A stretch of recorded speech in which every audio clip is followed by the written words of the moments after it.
সুপ্রভাত বন্ধুরা, কেমন আছো তোমরা সবাই? আশা করছি সবাই সুস্থ আছো, ভালো আছো।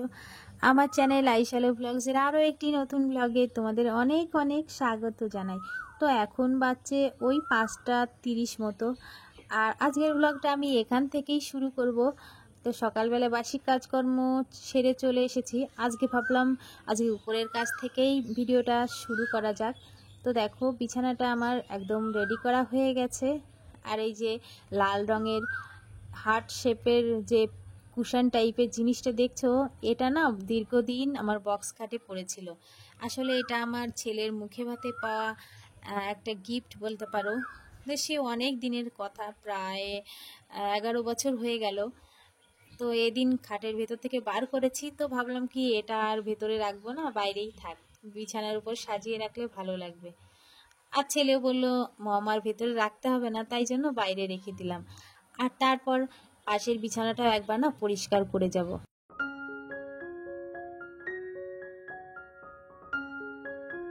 পাশের ঘরে বিছানাটা একটু টান টান করে এখন এসেছি এই যে জানালাগুলো পরিষ্কার করতে। তো জানালাগুলোতে হালকা একটু ধুলো পড়েছিল, তো ভাবলাম অল্প থাকতেই পরিষ্কার করে দিই, না হলে বেশি হলে আবার টাইমও লাগবে পরিষ্কার করতে। তো যত বেশি ধুলো পড়ে তত তো পরিষ্কার করতেও টাইম লাগে, তাই আমি চেষ্টা করি অল্প যখন একটু ধুলো পড়ে তখনই পরিষ্কার করে দিতে। এতে আর একটু টাইম নিয়ে সময় ধরে কিন্তু পরিষ্কার করতে হয় না। একটু ধুলো পড়েছে, হালকা হাতে পরিষ্কার করে নিলাম, ব্যাস একদম পরিষ্কার।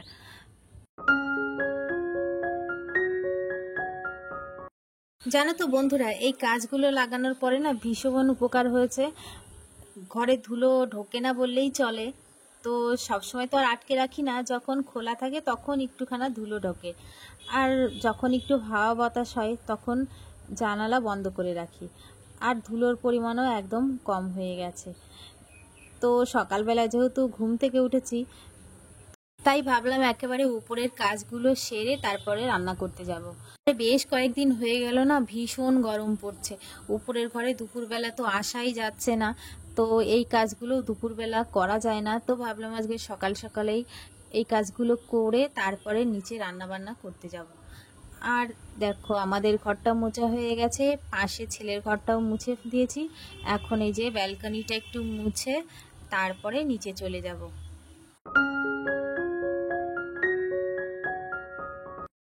বন্ধুরা, চলে এসেছি নিচে। আর নিচে কিছু বাসি জামা কাপড় কেচেছিলাম, সেগুলো মেলে দিয়ে রান্নাঘরে এসেছি। আর তার আগে তোমাদেরকে দেখালাম আমার কাঠগোলাপ কত ফুটেছে, কিন্তু সবগুলো না পাপড়ি মেলতে পারছে না এই খরায়, কেমন ছোট ছোট হয়ে আছে। তো যাই হোক, এখন দেখো রান্নাঘরে এসে সবজিপত্র বানিয়ে নিয়েছি আর মাছের ডিম ভাজছি। তো ডিমগুলো এমন ছিটছিল, তো ঝুড়ি দিয়ে একটু ঢাকা দিয়ে এই দেখো এইবার একটু কেটে কেটে ভেজে নেব, তাহলে না ভেতরেও ভাজা হয়। আর যদি এমনি রাখা যায় ভেতরে না ঠিকঠাক তেল পৌঁছায় না, আর ডিমও ভাজা হয় না ঠিকঠাক। তো দেখো ডিমগুলো সুন্দর ভাজা হয়ে গেছে। আর আজকে না এই মাছের ডিম দিয়ে অনেক রকম সবজি দিয়ে একটা তরকারি করব। তো এটা খেতে খুব ভালো হয়। আগে আমি জানতাম না, তো একজনা এসেছিল, তিনি আমাদের বাড়িতে এসে এইভাবে রান্না করেছিল, তারপর থেকে আমিও জিনিসটা শিখে গেছি। তো দেখো বন্ধুরা, তেলের উপর দিয়েছি জিরে ফোড়ন আর তেজপাতা আর শুকনো লঙ্কা দিয়ে সবজিগুলো দিয়ে ভালো করে ভেজে নেব। তো আমি ঢাকা দিয়ে ভাজবো, তার আগে নুন দিয়ে দিলাম। আর ঢাকা দিয়ে ভাজলে কি হয়, সবজির যে জল সব কিন্তু শুকিয়ে যায়।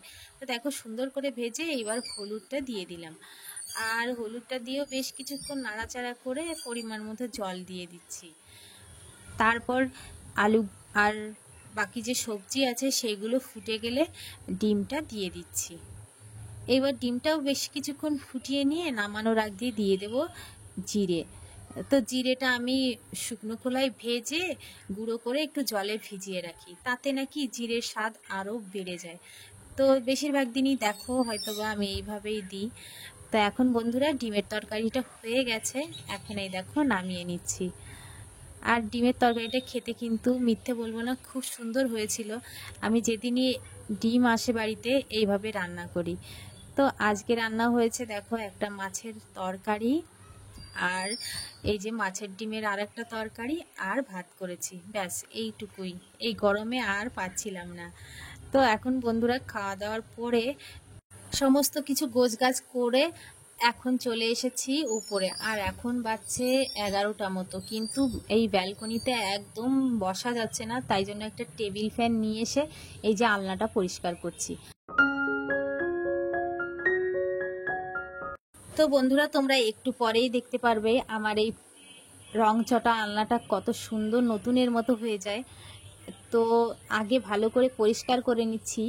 তো তার আগে দেখো এই যে কাচের কোনায় কোনায় প্রচুর পরিমাণে ধুলো আটকে থাকে, সেটা পরিষ্কার করার জন্য এরকম একটা রং করার ব্রাশ, যাকে বলে তুলি বলে, তো এই তুলিটা দিয়ে ধুলোগুলো পরিষ্কার করে নিচ্ছি।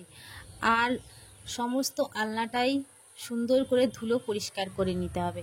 তারপরে দেখো আমার হাতে রয়েছে এই যে কাঠ পলিশ বলে অনেক সময় এইটাকে, আমরা দোকানে গিয়ে বলেছিলাম যে উড পলিশ দাও, তো দোকানদার এইটা দিয়েছে। আর এইটা দিয়ে না আমাদের ঘরের বক্স খাট, আবার পাশের ঘরের এমনি একটা নর্মাল খাট, সেইটা পুরো পলিশ করা হয়েছে এই 500 গ্রাম উড পলিশ দিয়ে। আরও অনেকটাই বেঁচে ছিল, তো আমি ভাবলাম এই আমাদের আলনা, তারপর আমাদের খাটের সাইডের যে সাইড টেবিল টাইপের জিনিসটা থাকে, ওটাও একদম পলিশ করে নতুনের মতো করে নেব। তো এই দুপুরবেলা আজকে এইটা নিয়ে বসেছি, আজকে না করলেই হচ্ছিল না, কারণ এই উড পলিশটা বেশিরভাগ দিন খুলে রাখলে না শুকিয়ে যায়। আর এই দেখো এইটার গায়ে কি লেখা রয়েছে, এক্সটেরিয়র উড ফিনিশ। হ্যাঁ, দোকানে গিয়ে বললে দোকানদার দিয়ে দেবে। আর এইটা হাতে লাগলে না উঠতে চায় না, তো তোমরা তারপিন তেল কিংবা কেরোসিন তেল দিয়ে হাতটা পরিষ্কার করে নেবে, দেখবে সহজেই কিন্তু হাত থেকে আঠালো যে চিপচিপে ভাবটা সেটা একদম চলে যাবে। আর বন্ধুরা এখন হয়ে গেছে বিকাল, আর চলে এসেছি ছাদে। তো কয়েকদিন ধরে তো জঘন্য রকম গরম পড়ছিল, উপরের ঘরে টেকা মুশকিল হয়ে যাচ্ছিল, তাই জন্য ভাবলাম আজকে ছাদে জল ঢালবো। তো এসে বালতিগুলোতে জল ছেড়ে দিয়েছি ভর্তি হোক, আর আমি ছাদটা ভালো করে ঝাড় দিয়ে নিই। আসলে গরমের চোটে উপরে তো ছাদে আসা হয় না। তো অনেক কদিন ধরে দেখো অনেক পাতা জমে গেছে, তো পাতাগুলো পরিষ্কার করে নিচ্ছি ততক্ষণে বালতিগুলো ভর্তি হোক।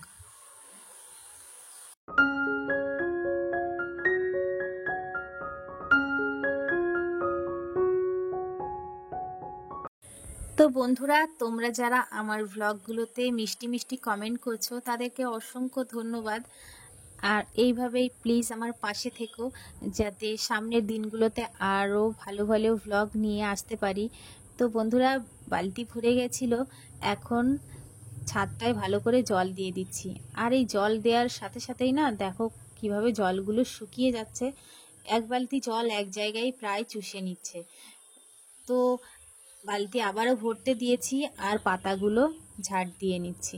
আর এখনও না আমি স্নান করিনি, আসলে সকালবেলা একবারে বাসি শাড়ি ছাড়ার সময় গা ধুয়ে নিয়েছিলাম, তো ভাবলাম একবারে বিকালে স্নান করব।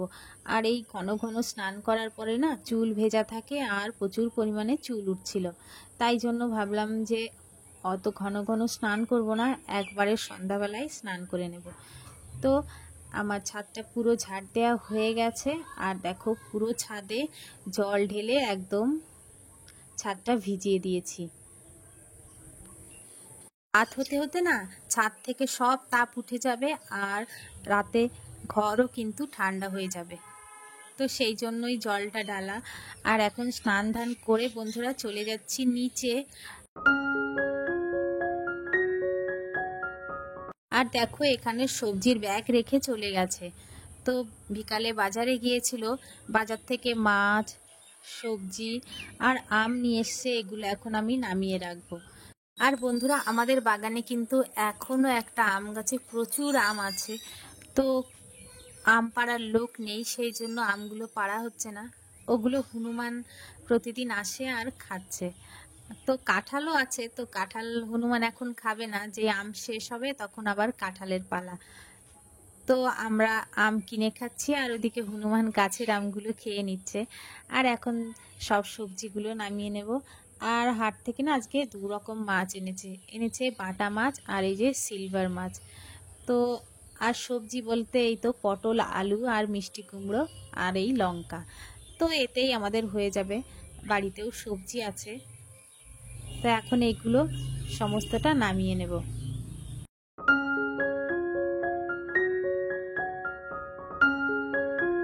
সবজিগুলো আলাদা আলাদা করে ক্যারি প্যাকেটে রেখে দিয়েছি, তারপর ফ্রিজে দিয়ে এখন বন্ধুরা চলে এসেছি এই যে গাছে জল দিতে।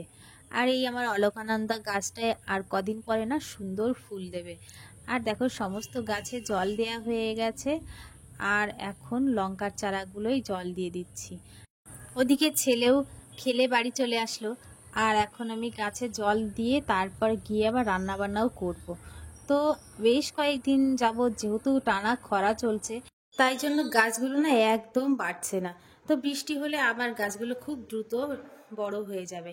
তো দেখো বন্ধুরা, বিকালের কাজকর্ম মোটামুটি একদম শেষ, আর এখন চলে এসেছি রুটি করতে।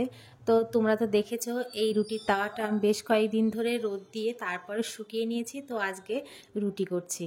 আর এই মাটির তাওয়ায় করা রুটিতে যে স্বাদ, সেটা কিন্তু ননস্টিক কিংবা লোহার তাওয়ায় সেই স্বাদটা পাওয়া যায় না। তো দেখো বন্ধুরা, রুটিগুলো কত সুন্দর ফুলছে। তো বন্ধুরা, তোমাদের তো একটা কথা বলতে ভুলে গেছিলাম, আমি যে উড পলিশটা কিনেছি সেটার দাম 250 টাকা মতো নিয়েছিল, আর ওইটা দিয়ে আমি 4টে জিনিস পলিশ করে একদম নতুনের মতো করে নিয়েছি। বন্ধুরা, ভিডিওটি এই পর্যন্তই। টাটা।